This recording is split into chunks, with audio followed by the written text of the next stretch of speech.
So I think one of the things that is happening quite a bit across the globe is a concept of continuous learning. And that starts from you as leaders. What kind of culture are you bringing in which is about continuous learning? And should learning only be a training session, or it can be a learning from each other, or it could just be a coffee conversation where I'm picking up some learning from you?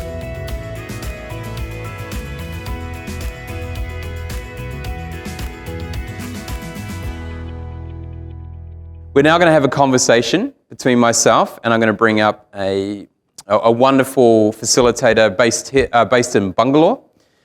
Vinita Chowdhury has been working in the industry of corporate training and in major banks around the world over the last 25 plus years. Please welcome to the stage, Vinita Chowdhury.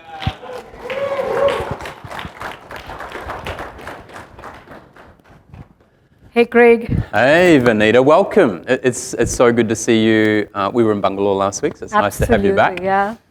Now, as we deal with a shift in culture, right? Obviously, for some of you may have people that are working on the front lines who need to be in the office, need to be in that workplace, but then we've had people at home, or we may have had everyone at home, and the culture started to shift. For you, what has been some of the big shifts you've started to see in culture or hear about in the work that you're doing once we've now gone to this more flexible working arrangement? It's a great question, Craig. And indeed, working in the last 2 years, especially in the COVID environment, what I've really noticed is one, whilst the organizations earlier were about strategy and numbers and performances, you suddenly see a shift where the organizations are more focused on mental wellness, mindfulness, and that's when it reminds me of Peter Drucker's famous quote where he says, "Culture eats strategy for breakfast." Mm. You might have the best of strategy, but if you don't have culture, it's anyway a dead organization. And we have so many examples in India. The best of organizations gone down the drain because of the culture. So one of the key culture that I have been noticing, Craig, is beautifully about human-centric approach and just not about business-centric approach. Yeah. But can I ask you something? Now that you've been, so one is about, Craig, you have really worked with so many variety of organizations, right? So many genres. What is it that you have been noticing when culture goes down the bad track? What have you seen organizations to get it back in track? It's a really good question, and it's tricky. We see you may have been in organizations or even being a leader yourself where you're so caught up in the work that is happening, and then all of a sudden you realize, wow, this is not quite heading in the direction I thought. Or there's a group of people that come to you and say, hey, we don't really like what's happening. Or you start seeing a whole lot of people start leaving. It's pretty confronting. It's a real challenge to be in that space. And I think we're starting to learn now that it's okay to be upfront with that and take that courage to, you know what, we haven't quite got it right. And I think it's important as leaders you take that responsibility on, and it's not the responsibility to individually go and, all right, here's the new culture and start preaching that. It's going to fail every time. But how can you start having the important conversations with your people that you may not have been having previous? Start with just one conversation. Tell me, what do you like about working here? Tell me, what do you find challenging? What brings you to work? What makes you want to stay in bed and not come in today? And just have those really simple conversations, because we are dealing with human beings, not robots. They're not assets.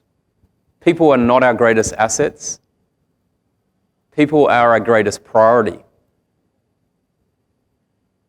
They are our greatest priority, and we must look after them.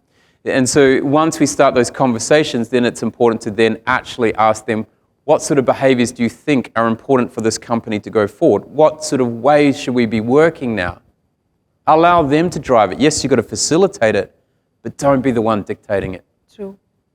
And I think over the last decade, I have been seeing this shift happening because earlier, in most of the organizations, the culture was like top-down. Like I tell you what I want you to do and you do it. But I see a huge paradigm shift happening, Craig, where we're listening. And like you beautifully said about asking those simple, relevant questions to your employees as to how are you liking working with us? What is stopping you? What can I do for you? And I think picking up those little things, that is going to make a huge difference to our culture. Yeah, 100%. And so for you, what sort of things can we start to look for now, right? So obviously as we respond to a shift, should we try and pull the reins in, or do we allow it to go where it needs to go and then start using that terminology of flexible boundaries, right? How do we create those boundaries? For you, what are some of those things that you think are really important to maintain and also be really open to? Actually, Craig, it's very beautiful, but I believe in the tango, you dance, all right? So there's no exactly a medicine or then exactly an answer. So if you're a leader, and like you rightly said about relentless, reckless in pursuit, you need to be there, observe people, and most important is pick up what is really relevant. Sometimes you need to push, sometimes you need to pull. And when you're creating a culture, it's not for the organization, but the people who are going to be working with you in the organization. So I think one of the things that is happening quite a bit across the globe is a concept of continuous learning. And that starts from you as leaders. What kind of culture are you bringing in which is about continuous learning? And should learning only be a training session, or it can be a learning from each other, or it could just be a coffee conversation where I'm picking up some learning from you. So for me, I think your success lies in simplicity and picking up the culture of simplicity.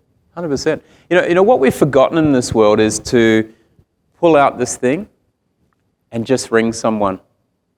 How often now do you have to wait till someone schedules a time with you? You have to reach out and send them a message first before you can actually book a time to call them. True that. And this is important to remember. Now if you've got people who are working remotely, you can't just bump into them by the water cooler or at lunch. True. You know, we've all shrunk our meetings online, so we don't have that time to interact following the meeting. So it's so important just to pick up the phone and say hello. If they're busy, they won't answer. It's okay. It's not a personal thing. Doesn't mean they don't like you. Just means they're busy doing good work. But make sure you take that time just to call up and say, hi, how are you? How can I be of help? How can I be of help? Yeah. Which I think is fantastic. Yeah. Vanita, thank you so much for sharing your insights. It's wonderful. And we will hear from Vanita later on today. So let's give Vanita a big round of applause. Thank you for a great conversation. Thank you, Chris.